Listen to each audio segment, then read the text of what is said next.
There's a pattern in history that almost no one talks about.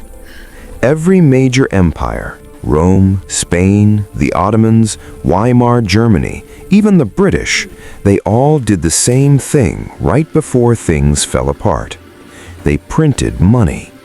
Not a little, not carefully. They printed until the money itself became the problem. And here's the uncomfortable part. We're watching it happen again, right now, in real time.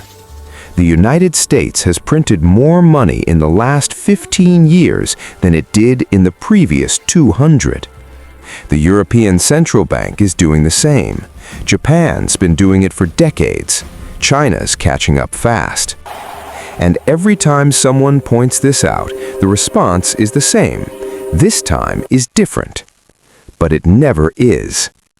So let's talk about why empires always make this choice, why it feels inevitable, and why the math behind it is way worse than most people realize.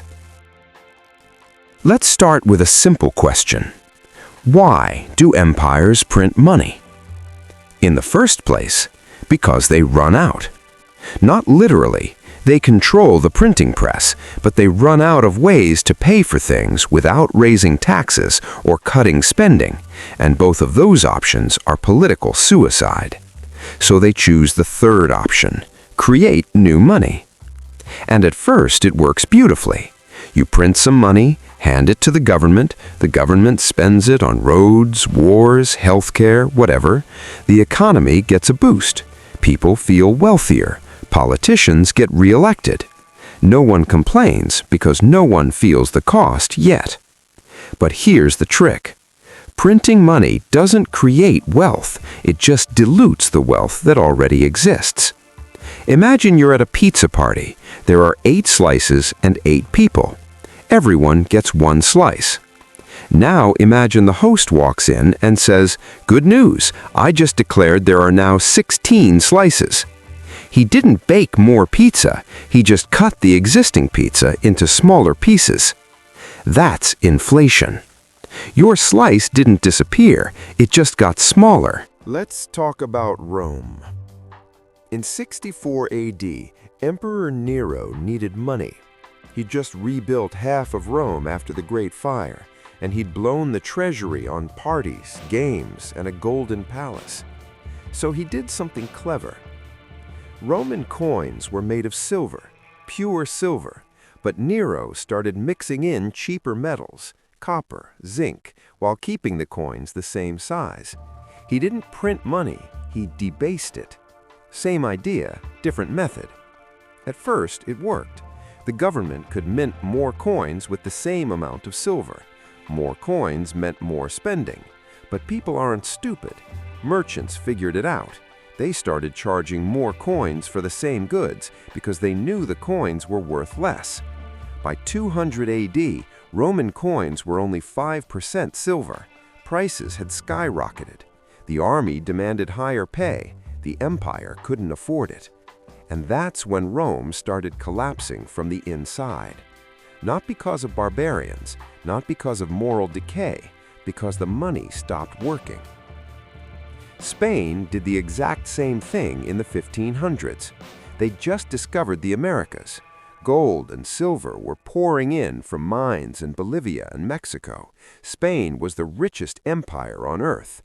And they spent it all. Wars in Europe, a massive navy, lavish courts, infrastructure projects. But here's the problem.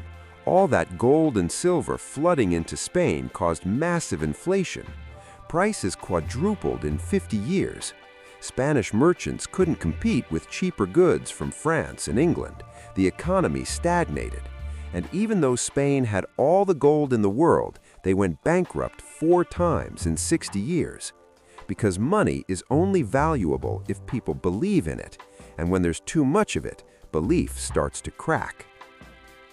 Now let's jump to the early 1900s.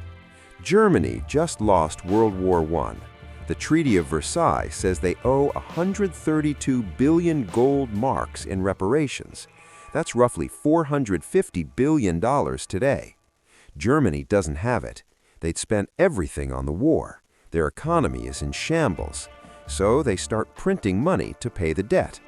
At first, it's manageable, a little inflation, nothing crazy, but then it accelerates. By 1923, Germany is printing so much money that prices are doubling every few days.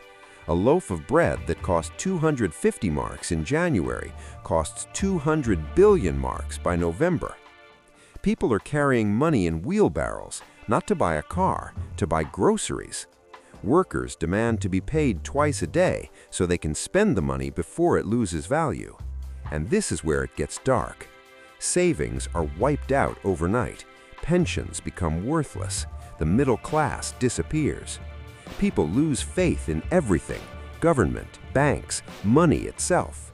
And that collapse, that rage, that desperation, it's one of the reasons the Nazis rose to power a decade later. Hyperinflation didn't just destroy Germany's economy, it destroyed trust in the system. So, here's the uncomfortable question. Are we doing the same thing right now? Look at the numbers. In 2008, the US money supply was around $800 billion. By 2020, it was $4 trillion. By 2023, it hit $6.3 trillion.